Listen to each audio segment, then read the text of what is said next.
Like right now we're watching the Ancient Magus' Bride, and we're liking that. But we'll probably go on to like the. I cannot even look at you right now. I cannot even No, look at you. No, no, no, no, what's no. your problem with the Magus' Bride? But to be quite Um, fair, we sort of like dropped it after a while, like for more work and all that. Like it's definitely like, one of the slowest shows of the whole oh, season. I have a show that's much, much slower than that. Have you Well, ever I'm heard sure. of Overlord? It's garbage. Absolute, unwatchable, slow-paced trash.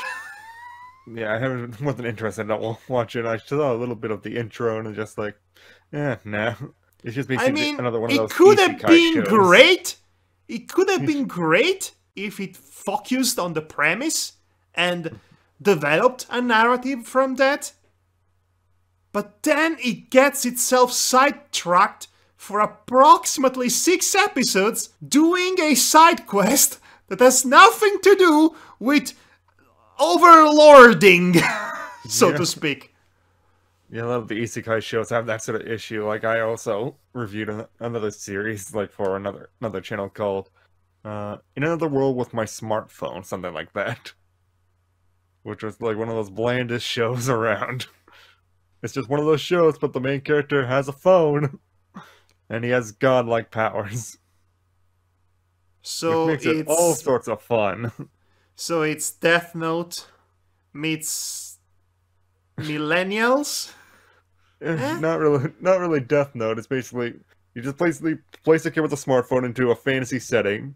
You can basically do anything on a smartphone, basically solve any problem Oh, at so all. it's that one Adam Sandler's film.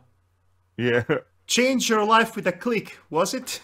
yeah, yeah, yeah. Basically, Oh, but just with jeez. dragons. Anime is weird. I think It it's the is. only medium that managed to make dragons boring. Yeah, it definitely made dragons boring in that show. Any show I've seen that had a dragon in it, or multiple dragons, that happened to be Japanese animation, ended up being really boring. Yeah, I haven't really seen any sort of anime with dragons in it that have been really Like, interesting. for example, hey, here's a fun idea for a show.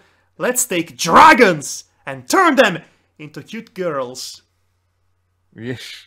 I think you know what I'm talking Yeah, about. one of the hotter animes of the season right now because Oh boy. people love cute girls. I haven't watched it because I'm not really into those sort of shows.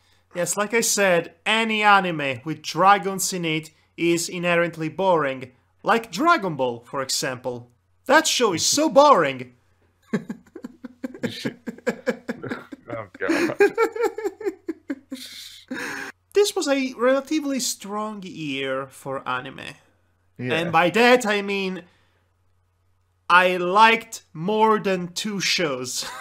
My favorite picks would be Mob Psycho 100, a little gem known as Hoseki no Kuni. Oseki no Kuni. I don't believe I've heard of that one actually. The English translation that they are going with is something along the lines of Land of the Lustrous. Now, when I saw this show, I have never heard of Aoseki no Kuni before that. I was a bit taken aback by it. Stop me if you heard about this premise before.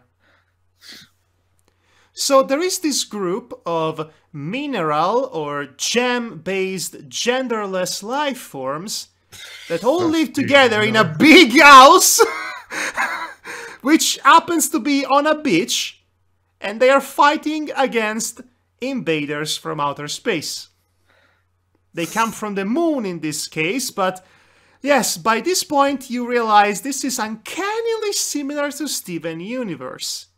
As improbable, as improbable as it may sound, this is all a big cosmic coincidence.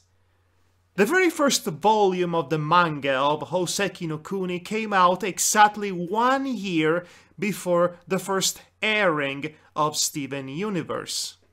Right. Okay. It takes a long time to pitch, produce, and animate a show like Steven Universe, so it was clearly in the works for longer than 1 year. Right. And the original manga came out in Japan. I don't know how. I don't know when or where or why. But these two very similar, very uncannily similar in premise at least, series that came out so close to each other, it's not possible for them to have imitated each other. Right. This is one of the most bizarre outcomes. This is one of the most bizarre coincidences I've come across, honestly. Yeah. Yeah, that's definitely very weird. And that was your favorite of the year? It was. And again, it had a lot riding against it. It's a CGI show. CG animated show. And those are not usually very good to look at. And especially Japanese ones.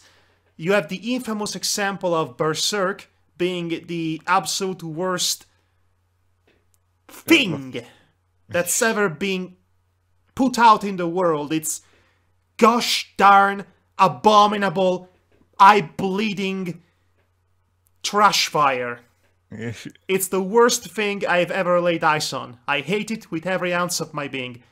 Right. Land of the Lustrious, on the other hand, somehow looks fantastic. The very specific asexual, genderless character models of the mineral-based life forms, they actually work well with CGI because no properly proportioned human being looks well in CGI, in my experience, at least with a TV budget.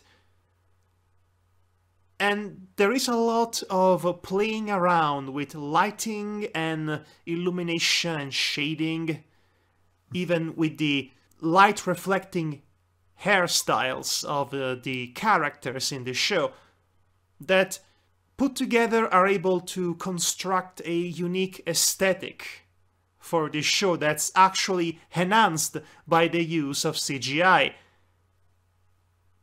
And that baffles me, because I believe this is the only example so far of a Japanese animated show that actually looks great in CGI. And it helps that the anime is actually intriguing, funny, engaging from start to end. It was quite a ride, and I enjoyed every minute of it. I fully recommend it. I also tweeted about it. Yeah, I probably saw that tweet. I don't know. It took me a while to remember it because I only just remembered it from the actual animation style. I completely forgot about the name of it. Hoseki no Kuni is the name that fans will know it as. But if you are a how do you say, Philistine, you can call it Land of the Lustrious. Yeah. Which is more or less the international title, I think. Okay, sounds good. Must be the season of the witch. Must be the season of the witch. Oh, must be the season of the witch.